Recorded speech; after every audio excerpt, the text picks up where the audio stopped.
Sejarah, kenapa sih kita penting ya belajar tentang sejarah? Nah, para orang-orang orientalis barat mengatakan bahwa kalau kalian ingin menaklukkan sebuah bangsa, maka belokkan sejarahnya, palsukan sejarahnya, maka orang itu akan mudah diarahkan sesuai keinginannya. Kenapa? Sejarah adalah cerita tentang perjalanan kehidupan sebuah bangsa, sebuah umat. Kalau dia jaya, akan bisa memberikan semangat kepada orang-orang setelahnya. Assalamualaikum warahmatullahi wabarakatuh.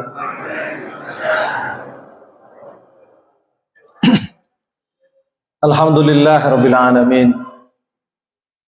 Wal 'aqibatu lil muttaqin. Wala udwana illa 'alaz zalimin. Asyhadu an la ilaha illallah al-malikul haqqul mubin. Wa asyhadu anna Muhammadan 'abduhu wa rasuluhu shadiqul wa'dil amin. Allahumma salli ala sayyidina Muhammadin wa ala alihi wa ashabihi wa man jahada fi sabilihi wa man tamassaka bi sunnatihi wa man da'a bi da'watihi wa man tabi'ahum bi ihsanin ila yaumiddin. Faqala Rasulullah sallallahu alaihi wasallam fi haditsin syarif. Bismillahirrahmanirrahim. Majtama qaumun fi baitin min buyutillah yatluna kitaballah wa yatadarrasuna bainahum illa nazalat alaihimus sakinah wa ghasyiyatuhumur rahmah wa hafathumul malaikah wa dzakarahumullahu fi man indah. Sadaqallahul azim, sadaqa rasulihil karim, wa nahnu ala dzalika minasyahidin wa syakirina walhamdulillahi rabbil alamin. Apa kabar Bu sekalian, sehat ya? Ya, sehat penting. Dari dulu sampai kapanpun sehat sangat penting. Apalagi hari-hari ini. Walaupun sudah bosan dengan COVID, tapi isunya masih rame. Jadi jaga kesehatan dengan baik. Semoga kita semuanya diberikan kesehatan oleh Allah. Sehat jasadiahnya, fisiknya. Sehat ruhaninya, ruhiyahnya. Penting. Juga sehat rupiahnya. Penting juga ya. Penting Bu sekalian. Rasulullah sampai bilang kok, kadal fakru ayyakuna kufran. Betapa banyak orang-orang gara-gara fakir dia jadi kufur. Ya. Tapi rupiah bukan segalanya. Ya. Rupiah penting tapi bukan segalanya. Baik, Bapak Ibu sekalian jemaah Masjid Al-Muhajirin rahimakumullah. Saya itu punya jabal rutin di 3 masjid namanya Muhajirin. Yang pertama Al-Muhajirin di Pondok Kelapa Indah, Bilimun. Tiap hari Ahad subuh, pekan keempat. Satu lagi Al-Muhajirin di Taman Malaka Utara, RW 11, Malaka Jaya ya. Iya. Nah, ini Muhajirin yang ketiga. Semoga kita benar-benar menjadi orang yang dimudahkan oleh Allah untuk menerima hidayah dari Allah Subhanahu wa taala. Bapak Ibu sekalian rahimakumullah. Jadi ceritanya saya diminta untuk sharing ya. Kalau dibilang isi kajian terlalu tinggi ya. Makom saya bukan seperti para asatid, para ustadz, ya.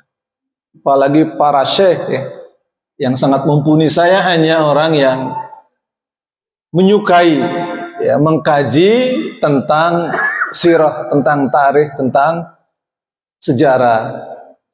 Saya kuliahnya ekonomi, nyambi kalau malam kuliah di Ma'had Dirosah Islamiyah di Solo. Tapi minat besarnya pada kajian-kajian tentang sejarah dan peradaban Islam.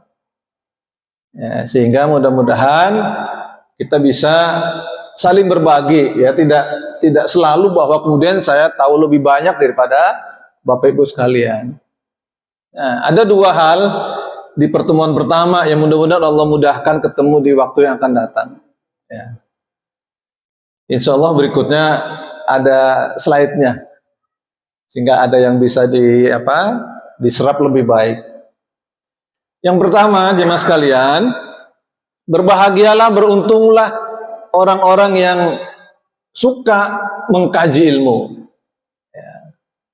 Rasulullah sampaikan dalam hadis, tadi saya bacakan di muqaddimah, Rasulullah sampaikan, majtama qaumun fi baitin min buyutillah. Tidaklah berkumpul, ya, sebuah kaum atau satu masyarakat, orang-orang tidaklah berkumpul fi baitin min buyutillah. Mereka berkumpul di salah satu rumah di antara rumah-rumah Allah. Ya, maksudnya di masjid atau rumah yang dipergunakan untuk beribadah kepada Allah, yang majelis ta'lim dan seterusnya. Tidaklah orang-orang itu berkumpul di dalam satu rumah di antara rumah-rumah Allah, kata Rasulullah, illa nazalat alaihimus sakinah. Ya, kecuali pasti akan Allah berikan kepadanya as-sakinah. As-sakinah apa? Ketenangan hati. Ya. Tadi kurang lengkap ya. Majtama qaumun fi baitin buyutillah. Lah ketika ngumpul ngapain? Ya tadi keloncat ya. Ketika ngumpul ngapain? Ya yatluna kitaballah. Nah, ketika ngumpul-ngumpul yang dilakukan adalah yatluna kitaballah, membaca ayat-ayat Allah. Wa yatadarrusuna bainahum. Kemudian dia mengkaji, ya, mengkaji lebih dalam ayat-ayat Allah tersebut. Nah, kalau yang dilakukan adalah ketika kumpul isinya mengkaji agama Allah, bukan ngerumpi, ya, kan ngumpul juga bisa di masjid ya, ya, bukan ngomongin aib orang, ya, ngumpulnya di masjid, tapi kalau yang diisinya adalah ngomongin aib orang, beda lagi ceritanya. Ya. Tapi kalau isinya adalah mengkaji ayat-ayat Allah, kata Rasulullah, illa nazalat alaihimus sakinah. Kecuali dia akan mendapatkan ketenangan hati. Ada atau tidak adanya snack, minuman, insya Allah hatinya tetap tenang. Ya, jangan kalau ada makanan saja yang hatinya tenang, begitu nggak ada makanan gelisah. Ngapain kita ngumpul-ngumpul ya nggak ada makanan? Gitu. As-sakinah ini penting sekalian. Banyak orang jadi stres karena hatinya tidak tenang. Ala bidzikrillahi tatmainnul qulub. Banyaklah berzikir maka hati akan tenang. Utang banyak nggak apa-apa, yang penting hatinya tenang. Daripada utang banyak nggak tenang. Ini yang pertama, as-sakinah. Wa ghasyatuhumur rahmah, dan Allah akan kucurkan kasih sayangnya, rahmatnya kepada orang-orang yang ada di majelis tersebut. Ya. Sayang kita nggak bisa melihat bagaimana berjatuhan rahmat Allah dari langit kepada Bapak Ibu sekalian. Ya, kalau saya yakin dan percaya keberkahan akan diberikan pada orang-orang yang suka mengkaji ilmu. Kedua, yang ketiga, wahafathumul malaikah. Nah, ini penting nih. Dan Allah akan menurunkan malaikat yang tugasnya menjaga Bapak Ibu sekalian. Jaga dari apa? Ya dari godaan setan. Jaga dari apa? Dari mara bahaya yang mungkin akan muncul. Kalau isinya ngaji, kalau isinya ngegosipin, ya nggak ada itu semua. Ya, jadi sekalian, yang ketiga itu Allah akan turunkan malaikat. Ya beruntung kita nggak bisa ngeliat malaikat. Kalau ngelihat ngeri sekalian. Ya, Rasulullah itu gemeteran waktu dapat wahyu pertama dengan malaikat Jibril. Ya, dan yang keempat, dzakarakumullahu fiman inda, dan Allah akan bangga-banggain kita. Sebut-sebut di antara para makhluknya yang paling soleh di sekitar Allah di ars sana. Artinya kalau Allah bangga, bagus sekalian kalau punya anak 5, salah satunya itu selalu berprestasi nomor 1. Ya, yang dibanggain yang berprestasi selalu nomor 1 atau yang tidak berprestasi, bagus sekalian? Pasti yang berprestasi. Begitulah Allah ketika bangga dengan hambanya. di hadapan para malaikat. Artinya apa? Allah lebih menilai tinggi siapa antara yang dibanggakan atau dengan para malaikatnya. Allah sedang mengatakan bahwa inilah hambaku yang mulia, yang nilai kemuliaannya melebihi derajat para malaikat. Siapakah itu? Orang-orang yang mengkaji ilmu. Semoga kita semua dibanggakan oleh Allah di arsy sana. Amin ya rabbal alamin. Makanya mari kita mencintai majelis ilmu. Ya, mencintai majelis ilmu, barang setengah jam paling. Yang pertama, ya sebagai pembuka. Yang kedua, yang terkait dengan tema. Yang terkait dengan tema, kaitannya dengan sejarah. Kenapa sih kita penting ya belajar tentang sejarah? Nggak usah dihafalin, terus kalian dulu kan kita kalau cerita sejarah itu suka ditanyain para bapak guru kita. Ya. Siapa nama Mahapatih Majapahit yang menyatukan Nusantara? Dihafalin kan, Gajah Mada. Ya. Tanggal berapa lahirnya? Nah, bingung lagi kita. Kita belajar sejarah itu hanya untuk konsumsi ngapal-ngapalin saja. Dan tidak mendapatkan manfaat selain itu. Bener nggak sekalian? Ya, akhirnya kita gampang lupa tentang sejarah itu sendiri. Nah, para orang-orang orientalis barat mengatakan bahwa kalau kalian ingin menaklukkan sebuah bangsa, maka belokkan sejarahnya, palsukan sejarahnya, maka orang itu akan mudah diarahkan sesuai keinginannya. Kenapa? Sejarah adalah cerita tentang perjalanan kehidupan sebuah bangsa, sebuah umat. Kalau dia jaya, akan bisa memberikan semangat kepada orang-orang setelahnya. Seperti kita bangga misalkan sebagai umat Muhammad Rasulullah Shallallahu Alaihi Wasallam, karena kita bangga, akhirnya kita ingin mencontoh kehidupan Rasulullah Shallallahu Alaihi Wasallam. Kalau Rasulullah bisa berjaya dengan akhlaknya, maka orang-orang yang mengikuti akhlak Nabi, dia akan memiliki kejayaan dan kesuksesan yang tidak jauh berbeda. Dan ini yang tidak diinginkan oleh orang-orang yang memusuhi atau tidak suka dengan agama Islam. Maka kita kan konon 350 tahun ya dijajah oleh Belanda. Aslinya nggak dijajah Belanda sekalian, dijajah toko. Saya pernah main ke Amsterdam di Belanda. Kerjaan saya jalan-jalan. Kalau orang lain jalan-jalan bayar, kalau saya dibayar. Pas ada grup rombongan pengen belajar tentang kejayaan Islam di Eropa, mampir di Amsterdam itu ngelihat mantan kantornya VOC. Tahu VOC sekalian ya? Vereniging Oost-Indische Company. Jadi dulu itu toko yang ada di Amsterdam, yang para bos tokonya itu kemudian mengirimkan kapal-kapal untuk mendapatkan rempah-rempah, karena dia dagang rempah-rempah. Di sini ngejajah kita, jadi kita dijajah toko sekali. Kurang ajar. Tokonya kecil lagi. Ya, kenapa bisa begitu sampai lama? Karena kita dibodohin tentang kebesaran kita di masa yang lalu. Kita dininabobokan dengan cerita-cerita yang mereka bikin. 350 tahun pasti bikin cerita. Gak mungkin enggak, bener gak sekalian? Sehingga akhirnya kadang-kadang kebanyakan kita bahkan tidak bangga dengan sejarah keislaman kita sendiri. Kita minder sebagai orang Islam. Kadang ada yang ngomong, itu kan cerita 1500 tahun yang lalu, cerita Rasulullah, para sahabat. Zaman sekarang berbeda dong, tidak bisa kehidupan kita akan diajak kembali ke era 1500 tahun yang lalu. Ini orang-orang yang ingin membelokkan sejarah. Maka dari itu, jemaah sekalian, memahami sejarah itu penting.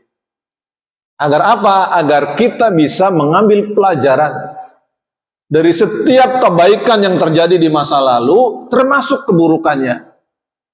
Agar kita tidak terperosok di lubang yang sama 2 kali, apalagi 3 kali, apalagi 4 kali.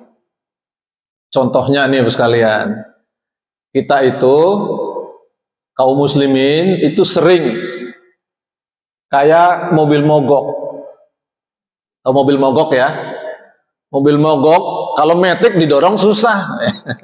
Kalau yang manual biasanya didorong, di starter nggak bisa didorong. Kalau mobil sudah didorong, biasanya supirnya gimana? Makasih Pak ya, gitu. Kita cuman yang dorong cuman dapat asapnya doang. Dan ini sering sekali terjadi di kalangan kita umat Islam. Pada saat ada hajatan besar, misalkan untuk, mohon maaf ini agak sensitif, tapi harus saya sampaikan, hajatan besar mau misalkan pemilu, ya, umat Islam kan suara terbanyak, biasanya disuruh dorong mobil mogok, ya, dengan iming-iming, dengan cerita macam-macam. Begitu kemudian mobil ini jalan dan menang misalkan, ya umat Islam goodbye, selamat tinggal. Dan ini berkali-kali. Ya, kita seperti tidak punya kesadaran belajar dari sejarah. Baik sekalian, saya tidak mau terlalu jauh cerita yang mobil mogok. Itulah kenapa kemudian Al-Quran 60%-nya isinya adalah kisah-kisah. Kenapa kita tahu nabi pertama namanya Nabi Adam? Kenapa Bapak sekalian? Karena Al-Quran bercerita tentang itu. Kalau Al-Quran tidak bercerita tentang sosok manusia pertama namanya Adam dan Hawa, mungkin kita taunya nama manusia pertama namanya siapa? Teguh misalkan. Ya, mohon maaf kalau ada Pak Teguh. Iya, ini kebetulan aja Pak. Berarti nasibnya baik Pak. Ini contoh, ya. Kenapa kita jadi tahu ada nabi-nabi 25 namanya runut, apal semua bahkan. Ada Nabi Adam, Idris, Nuh, Hud, Soleh, Ibrahim, Ismail, Ishak, Yakub, Yusuf, Ayub, Syuaib, Harun, Musa, Ilyas, Ilyasa, Zulkifli, Daud, Sulaiman, Ilyas, Yunus, Zakaria, Yahya, Isa, Muhammad Rasulullah SAW. Kenapa bisa hafal? Karena Al-Quran bercerita tentang itu. Kenapa kita tahu Nabi Adam itu diturunkan dari surga? Karena Al-Quran bercerita tentang itu. Siapa pasangannya Nabi Adam? Hawa. Kenapa tahu namanya Hawa? Karena Al-Quran bercerita tentang itu. Bukan Adam dan Asep ya. Sekarang Adam dan Asep. LGBT. Dari dulu Adam ya Hawa pasangannya, bukan Adam dan Asep. Nah, jemaah sekalian, karena apa? Agar manusia bisa belajar dari masa lalunya. Al-Quran menyebutkannya sebagai ya ayyuhalladzina amanu taqullaha wal tanzur nafsum ma qaddamat lighad. Orang-orang yang beriman disuruh bertakwa. Setelah bertakwa disuruh memperhatikan kehidupan masa lalunya untuk masa yang akan datang. Kalau nyetir mobil ibaratnya ngeliatin spion dong kalau mau belok. Ya, jangan kayak orang Inggris yang seinnya ke kanan beloknya ke kiri. Orang Inggris itu. Ya. Kenapa kita perlu melihat spion? Agar ketika mau belok tidak tabrakan dengan yang sebelah kanan atau sebelah kiri. Artinya kita perlu nengok ke masa lalu agar kita bisa menatap kehidupan ke depan lebih baik. Tapi kalau nyetir mobil jangan nengoknya spion mulu, nabrak nanti. Jadi jangan terlalu lama bernostalgia dengan masa lalu. Nanti melankolis, oh bapak gua dulu hebat. Mbah gua juga hebat, ya, engkong-kong gua hebat. Lalu gimana? Yang penting bapak gua hebat gitu. Ini juga nggak bagus ya, terlalu lama berlarut membanggakan, tapi kita tidak berupaya menjadi lebih baik. Nah, dari sinilah sekalian, kalau boleh dikasih judul nanti, kalau berlanjut ya, serialnya judulnya Iqra'uz Zaman, membaca zaman.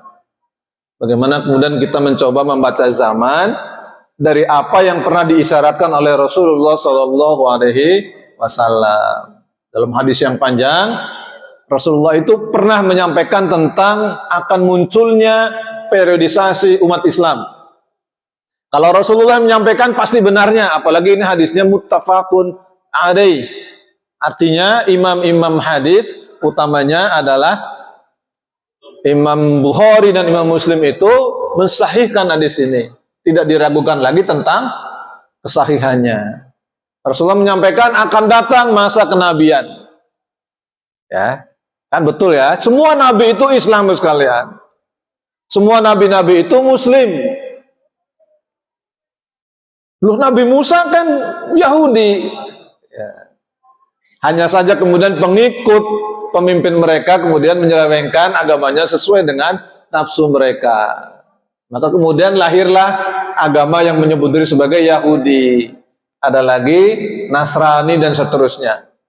Nah, semua nabi-nabi itu Islam. Syariatnya satu, yaitu mengesahkan Allah Subhanahu wa Ta'ala. Kalau kita mencermati, misalkan ketika Rasulullah dapat wahyu pertama apa jemaah sekalian? Iqra bismi rabbikal ladzi khalaq khalaqal insana min 'alaq iqra wa rabbukal akram alladzi 'allama bil qalam 'allamal insana ma lam ya'lam. Rasulullah gemeteran kemudian minta diselimuti, pulang-pulang ke Khadijah, zammiluni zammiluni zammiluni, begitu, selimuti aku. Maka ayat berikutnya yang turun setelah zammiluni apa? Karena Rasulullah ketakutan, kedinginan melihat malaikat Jibril, maka ayat berikutnya yang turun adalah ya ayyuhal muzammil. Benar ya? Wahai orang yang berselimut. Ayat berikutnya apa? Qumil laila illa qalila. Rasulullah baru terima wahyu pertama. Wahyu kedua, perintahnya adalah qiyamul lail. Salat malam sekalian. Padahal perintah salat dapat di waktu Isra Mi'raj. Kok bisa qiyamul lail? Kenapa salat malam? Padahal belum Isra Mi'raj. Karena memang syariat sholat itu sudah ada sejak Nabi pertama, Nabi Adam, sampai Nabi-Nabi terakhir, termasuk Nabi Isa alaihissalam. Yang beda mungkin banyakkan rakaatnya, tapi ritual sholatnya sama. Kalau nggak percaya, sekalian, sekali-kali main ke Israel. Sekali-kali main ke Israel, saya pernah mau ke sana, visanya nggak keluar. Ya, jadi masih tertahan. Main ke Israel, ngeliatin orang Yahudi kalau lagi ibadah, mereka itu kayak apa? Mirip dengan sholat kita sekalian. Tapi orang-orang, mohon maaf ini, nggak ada yang Kristen ya di masjid ini ya. Kadang-kadang ada yang nyamar. Tapi kok saudara-saudara kita yang Kristen Nasrani berbeda. Kok kalau ibadah ngadepnya ke timur? Ya, ceritanya panjang. Ini kaitannya dengan salah satu rasul, ya, rasul versi mereka namanya Paulus. Paulus ini orang Yunani. Orang Yunani itu penyembah matahari. Maka ketika kemudian dia mengembangkan agama mereka, ya, ciri-ciri pagannya masih ada. Ya, sehingga kemudian karena menyembah matahari ngadepnya ke timur. Tapi orang-orang Kristen Ortodok kalau beribadah ngadepnya masih ke Masjidil Aqsa, karena kiblat bagi orang-orang Yahudi dan Nasrani dulunya adalah Masjidil Aqsa. Ini beda sekte, beda ngadep. Nah, kembali ke soal tadi semua sekalian. Jadi yang pertama turun adalah qiyamul lail, karena memang syariatnya dari dulu begitu. Nabi-nabi itu Islam. Hanya saja kemudian mulai ada penyelewengan sehingga kemudian muncullah Islam sebagai penyempurna dari semuanya. Maka dari itu jemaah sekalian, di antara pertanyaan besar adalah, ini dikit lagi Isa. Diingetin ya kalau udah Isa. Di antara pertanyaan besar orang-orang Yahudi, pertanyaan besar kita adalah, kenapa orang-orang Yahudi itu adanya di kota Madinah, bukan di kota Mekah? Terus kalian pernah dengar cerita Rasulullah berinteraksi atau berseteru dengan orang Yahudi di kota Mekah? Nggak ada ceritanya. Tapi Rasulullah itu kemudian bertemu dengan orang Yahudi itu di Madinah. Ya, kenapa demikian, Bapak sekalian? Ya, ini sedikit mengulik pertanyaan. Karena orang-orang Yahudi itu di dalam Tauratnya jelas sekali bahwa Nabi terakhir nanti di akhir zaman yang akan datang itu akan hijrah dan memulai peradaban barunya di kota Yathrib atau Madinah. Sehingga pada saat kota Yerusalem dihancurkan oleh tentara-tentara Romawi pada tahun 70 Hijriah, 70 Masehi. Jadi kota Yerusalem itu pernah dihancurkan 2 kali. Dihancurkan, diratakan. Yang pertama di eranya Nebukadnezar, Raja Babilonia, pada tahun 589 sebelum Masehi. Udah lama banget pokoknya. Ya, kemudian orang-orang Yahudi jadi budak dan dibebaskan oleh Raja Persia yang bernama Khores II atau namanya Cyrus the Great. Ya, sejak dibebaskan itulah kemudian orang-orang Yahudi dibebaskan sebagai budak, dipulangkan lagi ke Yerusalem. Nah, terus kalian lama-lama kemudian berkembang lagi dan kembali ke gaya Yahudinya yang suka ngeyel, suka berbuat kerusakan sampai dihancurkan oleh orang Romawi pada tahun 70 Masehi. Jenderalnya namanya Jenderal Titus, jadi merek apa? Jam tangan. Kaisarnya namanya Vespasianus, jadi merek motor. Itu nama orang semua.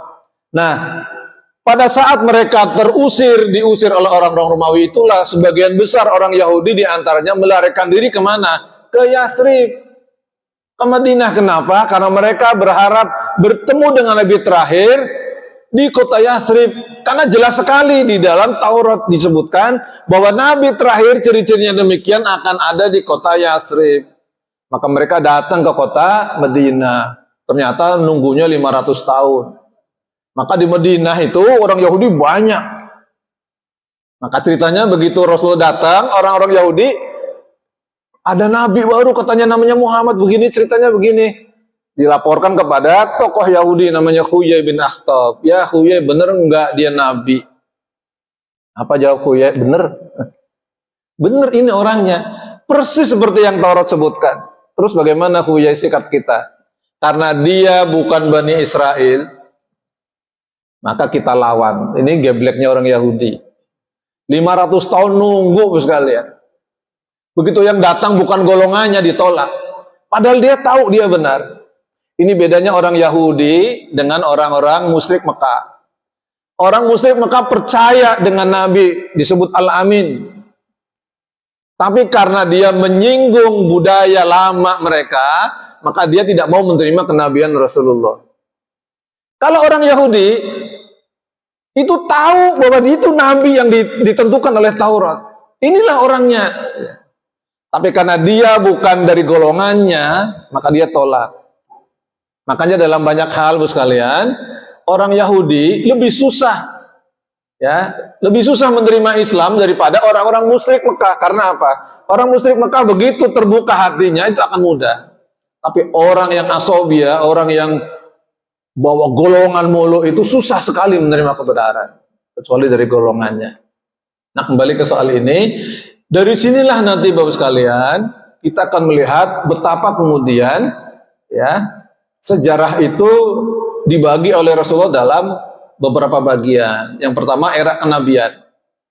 Nabi itu yang disebutkan Al-Quran 25. Tapi dalam hadis yang banyak disitir oleh Imam Ibnu Katsir dalam kitabnya Min Qasasil Anbiya, Nabi itu konon ada sekitar 300-an. Rasul itu ada sekitar 300-an.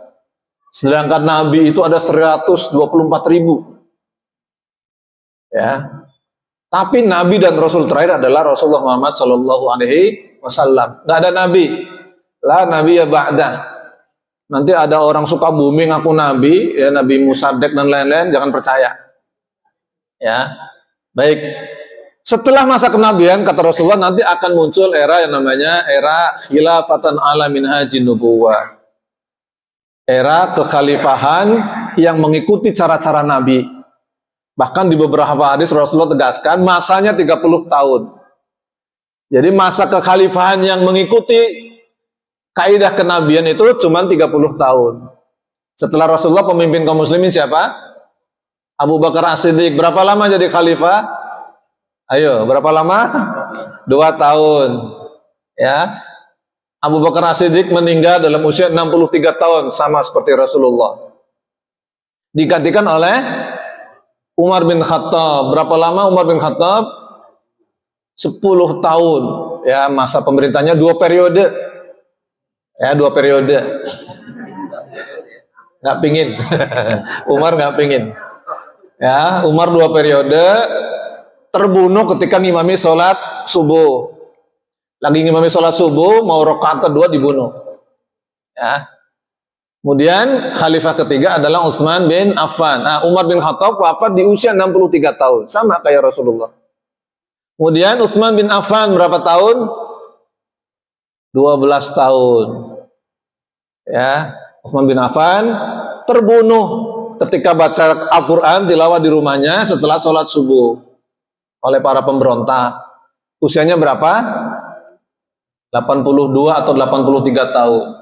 Dan yang terakhir khalifahnya adalah Ali bin Abi Thalib.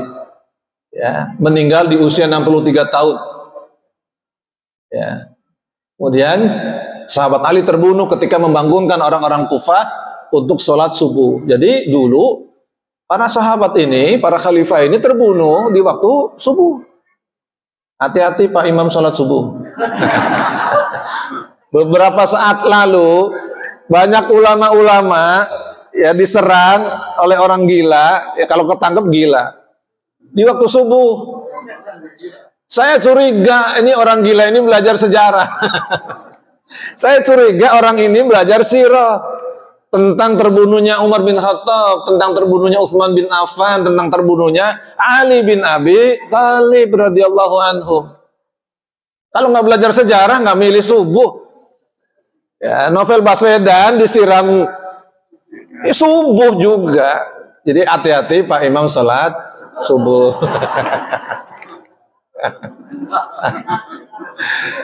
Nah, setelah itu Rasulullah katakan, setelah itu akan ada masa namanya mulkan adon. Kalau tadi disebut khilafatan alamin nubuwah, berikutnya mulkan adon, raja yang menggigit. Raja itu cirinya apa bos kalian? Cirinya raja itu menurunkan kepemimpinan dari bapak ke anaknya. Begitu ya? Raja-raja kan begitu. Kayak di Jogja ada Sri Sultan Hamengkubuwono I. Kedua itu ya anaknya. Ketiga ya anaknya lagi, terus itu namanya raja, mulkan.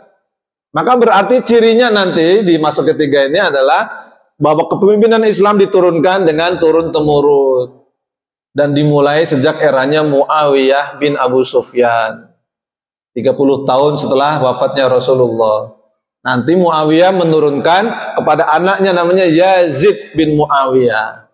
Di era Yazid inilah terjadi peristiwa yang sangat menyedihkan, yang akhirnya jadi fitnah kaum muslimin sampai sekarang, yaitu peristiwa Karbala. Terbunuhnya cucu Rasulullah yang bernama Husain bin Ali bin Abi Thalib. Ya. Kemudian orang-orang kalau tanggal 9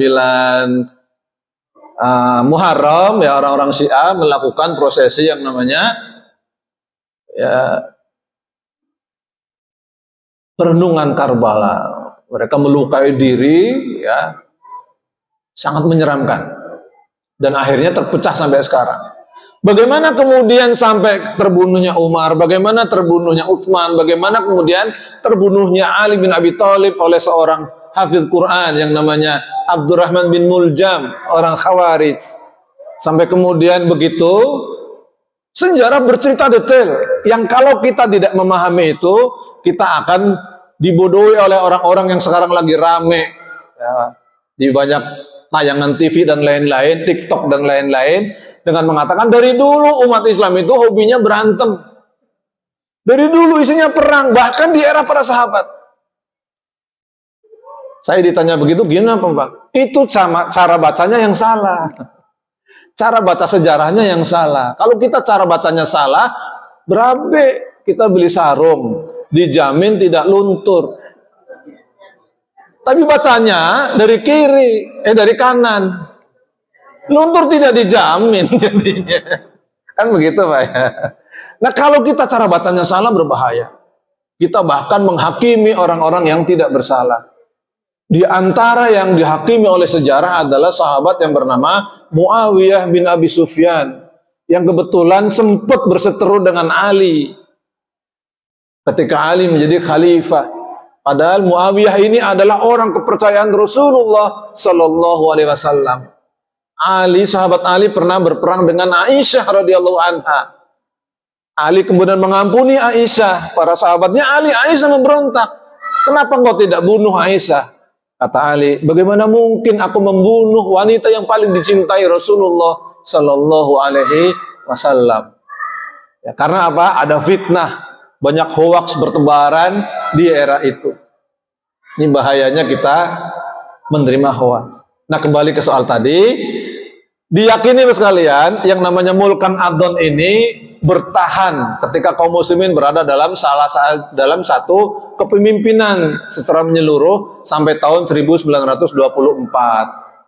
Ada era namanya Bani Umayyah, ya sekitar 100 tahun. Ya, kemudian era Bani Abbasiyah, ya hancur setelah ditaklukkan oleh Mongol, Genghis Khan dan lain-lain, Kubilai Khan, Hulagu Khan pada tahun 1258. Kemudian dilanjutkan oleh Turki Utsmani sampai tahun 1924. Pada tahun 1600-an Sultan Agung Hanyokrokusumo dari Jawa, Mataram Islam itu menyatakan diri menjadi bagian dari Turki Utsmani. Sampai sekarang ada piagamnya di Kesultanan Jogja, Sri Sultan Hamengkubuwono X yang bercerita tentang itu. Tapi tahun 24, kemudian kepemimpinan Islam hancur lebur, pecah belah, kemudian muncullah era yang keempat yang disebut sebagai Mulkan Jabariyat, atau era di mana yang muncul adalah para diktator-diktator. Kaum muslimin hanya menjadi objek penderita. Kaum muslimin di mana-mana terfitnah. Kaum muslimin di mana-mana menjadi orang yang selalu disalahkan pada setiap kondisi yang buruk. Mulai tahun 24, kemudian tahun 48 Palestina direbut oleh Israel. Dan sejak itu negeri-negeri muslim terpecah belah. Masing-masing bangga dengan kebangsaannya daripada keislamannya. Kira-kira hari ini kita mungkin berada di era ini. Jadi kalau hari ini orang yang berkomitmen dengan Islam disebut intoleran, teroris dan lain-lain, memang ini masanya. Ini yang pernah diramalkan oleh Rasulullah Sallallahu Alaihi Wasallam. Tapi jangan khawatir, di akhir zaman nanti Rasulullah sebutkan nanti akan ada namanya era khilafatan ala minhajin nubuwwah. Akan ada masanya nanti kaum muslimin kembali kehidupannya sebagaimana dulu zaman Rasulullah memerintah. Kapan itu? Wallahu a'lam, saya nggak tahu. Kalau umat Islamnya sudah memperbaiki dan siap, masa itu akan datang. Kapan itu? Wallahu a'lam. Ketika bercerita Mulkan Adon, itu ternyata masanya 1300 tahun. Mulkan Jabarian berapa lama? Ya nggak tahu. Jangan-jangan 1300 tahun juga. Kalau mulainya 24, ya 1924 berarti masih lama. Tapi semua Allah yang menentukan. Ya. Dan kemudian summa sakat, Rasulullah diam akhirnya. Setelah muncul era khilafatan ala minhajin nubuwwah ini, berarti kiamat kubro sudah dekat. Seperti kata Deddy Miswar, kiamat sudah dekat. Bapak Ibu sekalian, jemaah salat maghrib rahimakumullah, sudah terdengar azan. Insya Allah, ya kalau Allah berikan kesempatan, ya Kita mengurai satu persatu, nggak usah buru-buru, santai saja. Ya, tentang membaca zaman agar nanti kita tidak mudah dibodohi orang lain tentang sejarah kita. Agar kita tidak menjadi orang yang sok tahu menghakimi para sahabat yang Allah sudah sebutkan radhiyallahu anhum wa radu'an. Allah itu di dalam Al-Quran menyebutkannya bahwa Allah sudah ridho terhadap para sahabat ini. Radhiyallahu anhum. Artinya apapun perilaku para sahabat ini yang kemudian bertobat, Allah sudah ridho. Waradu'an, tapi hari ini ada anak-anak muda yang kemudian gagah-gagahan gara-gara Muawiyah ini munculnya gaya kerajaan. Kadang-kadang geleng-geleng, ini anak muda belajar ngajinya di mana tiba-tiba kemudian menjadi orang yang hobinya menghakimi para sahabat. Ini menjadi persoalan bagi kita karena kita tidak belajar dengan baik tentang sejarah. Sampai mungkin sekelas sahabat Ali bin Abi Thalib itu dikafirkan oleh beberapa orang pada masanya karena dia tidak memahami sejarahnya dengan baik.